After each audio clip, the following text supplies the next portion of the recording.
welcome back to my YouTube channel, or welcome if you're new here. My name is Tiana, and for those of you that don't know me, one of the things that I'm very passionate about is making healthy, well-balanced meals that everyone can enjoy.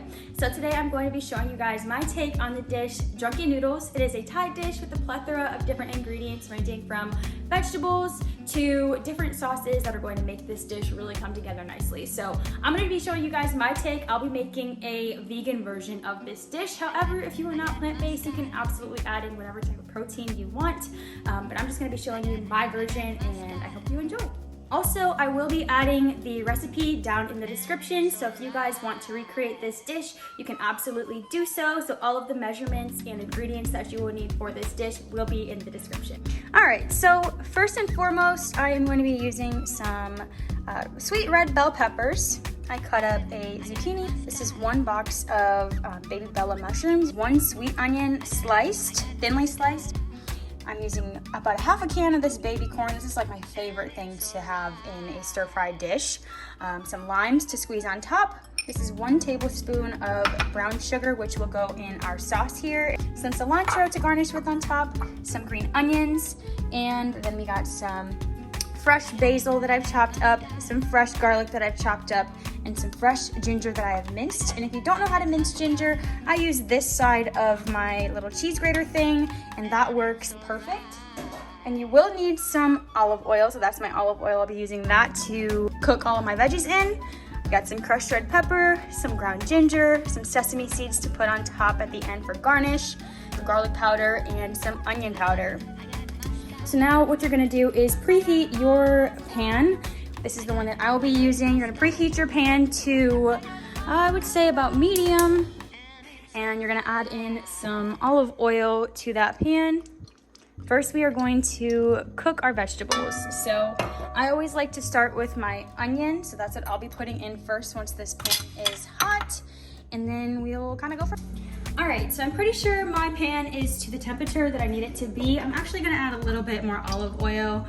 When I'm cooking, I like for my pan to pretty much be covered in olive oil, just so that way my vegetables don't get dry, they don't burn, they don't stick to the bottom. So one way to test to see if your pan is hot enough is to just throw in some of your vegetables. So since I'm starting with the onions, I'll just go ahead and put one in, and if you hear it sizzle like this is, then you know that it's ready to go.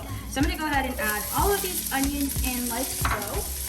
And I'm just going to simmer these until they are not translucent, but fragrant. So you'll smell the onions, and that's how you'll know when it's ready to add the next ingredient. So next, after these are good, I would say maybe about 1 or 2 minutes or so, I'm gonna go ahead and add in my garlic, and then we will kind of go from there. The onions are good to where they need to be, so I'm gonna go ahead and add in garlic. And same thing here, I'm just gonna go ahead and simmer this until the garlic is fragrant, and this doesn't need very long at all. I'm actually gonna turn the heat down just a little bit, so I'm doing medium to low heat. And I'm starting to smell my garlic. So next, I always add in my mushrooms. The mushrooms are one of the key ingredients, honestly, in any type of dish that I'm making, just because they hold all of the flavor of all of the vegetables that you're cooking with. So I like to add mushrooms in pretty much right away in the beginning, just so that way they can start absorbing the flavors and other ingredients that I'm using. So in this case, the onions and the garlic, I want the mushrooms to have that flavor as well. Just gonna go ahead and add in a little bit more olive oil, and if you're noticing that your vegetables are getting a little bit dry or they're sticking to the bottom, add a little bit more cooking oil, and that should fix the issue. So I'm gonna go ahead and simmer these mushrooms for a little while until they start to get to the consistency that I like, and then add in the rest of all of the other ingredients. So, and this is what we're looking like so far.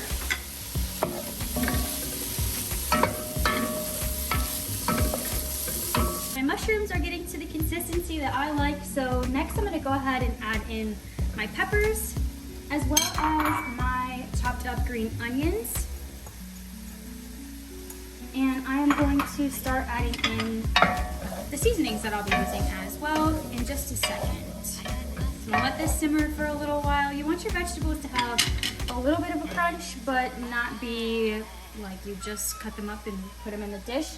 You also want them to have a little bit of, not squishiness, but just texture when you chew into it. You don't want it to be complete mush, but you also don't want it to be like you just cut up some fresh peppers and put it on top of your dish. Same with the mushrooms. I like for my mushrooms to be juicy on the inside and not like I just cut them up and put them on top of the dish, if that makes sense. So once my peppers start to get to the consistency that I like, I'll go ahead and add my zucchini last. Personally, when I cook with zucchini, I found that it usually gets pretty watery and the water kind of seeps into the rest of the dish. I don't like that, so whenever I cook with the zucchini, I always try to add it towards the end, so that way it doesn't do that. It holds its texture, it doesn't get all smushy like zucchini tends to do sometimes, and yeah, I feel like it just turns out a little bit better when you add it towards the end and not the beginning. So continue simmering all of these vegetables for a little while. And if you start to notice that your pan is losing its simmer or its sizzle, you can always turn the heat up just a little bit. I kind of turn it up and down as I'm cooking just because I really don't want any of my vegetables to be overcooked. I also don't want anything to be burnt because that's no fun when you spend so much time cooking or cutting up your vegetables and preparing the dish just for it to turn out burnt. That's no fun. So kind of play it by ear and see what you need to do. If it's not simmering enough, turn the heat up. If it's simmering too much, turn the heat down. Alright, so they're getting to the point where I am ready to go ahead and start adding in my seasonings. Even if a recipe doesn't call for seasonings, season your dish. I'm gonna go ahead and add in some pepper.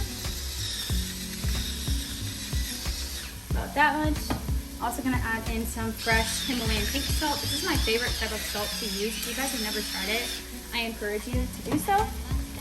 This is my onion powder, and like I said, you're just gonna have to kind of mimic what I'm doing because I don't know the measurements for this, but that's about how much I will use for the onion powder for now. And of course, you're gonna taste it as you go just to make sure that it's tasting right and nothing is off balanced.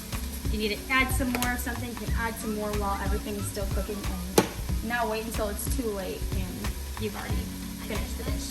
So that was the crushed red pepper. I'm gonna go ahead and add in some ground ginger. This is a very strong flavor, so I don't really add too much because I am adding fresh ginger as well. And lastly, my favorite ingredient, garlic powder. And I just do about same as the onion powder, honestly. So far, this is where we are at. Alright, so now I'm gonna go ahead and add in my zucchini. And the zucchini will absorb the flavors of the other seasonings that I added in, so I don't necessarily need to add more seasoning, but if you taste one and you feel like it's kind of bland, just add a little bit more of whatever you think that it needs. But the sauce is also going to add a lot of flavor to this dish, so I really wouldn't overdo it with the seasonings. So I'm going to let that go ahead and do its thing for a little while. I'm also going to add in my baby corn.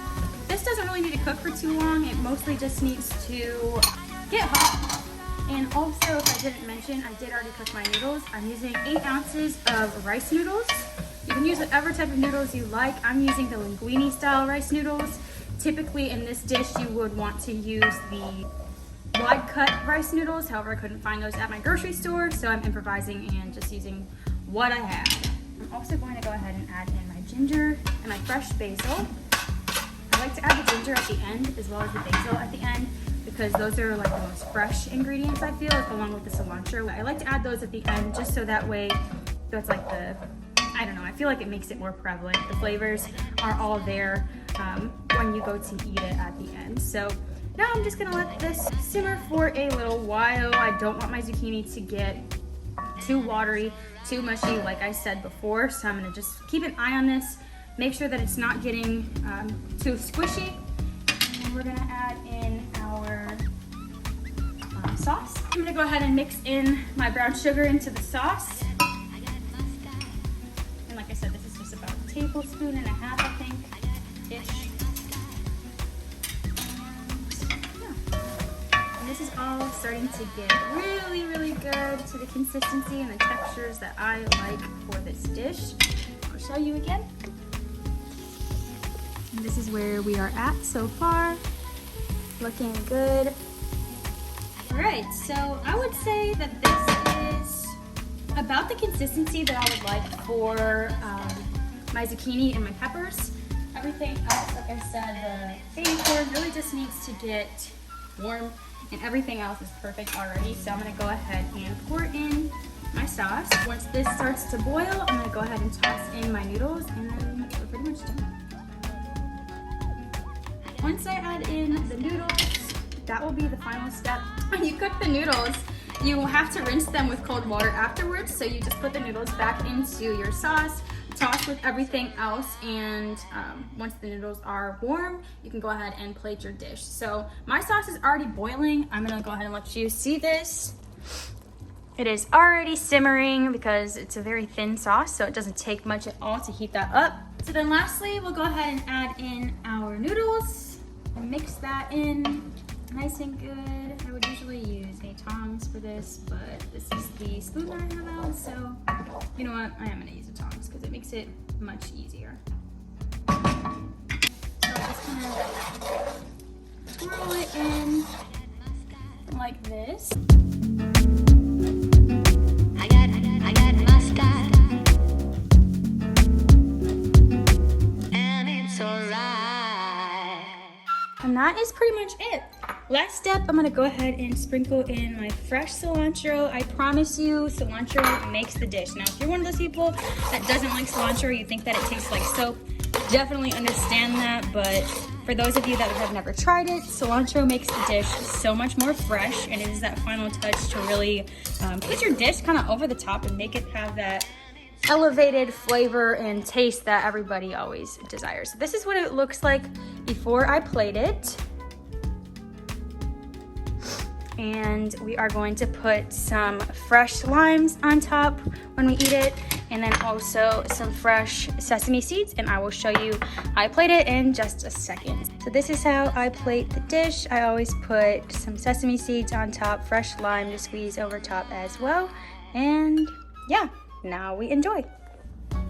So yeah, I know when I said Thai dish or drunken noodles on my stories, you guys probably thought that I was gonna be making some super complicated meal, but honestly, there's really not too much to this meal, and it tastes so good. All of the flavors come together so nicely at the end, and when you plate it and you have a dish that you are proud of, that you made, it makes the world of difference. So I really hope that you guys enjoyed watching this video and watching me cook, and I hope you try the recipe, and if you enjoy it, let me know down in the comments. Don't forget to like and subscribe, and I will see you guys next time.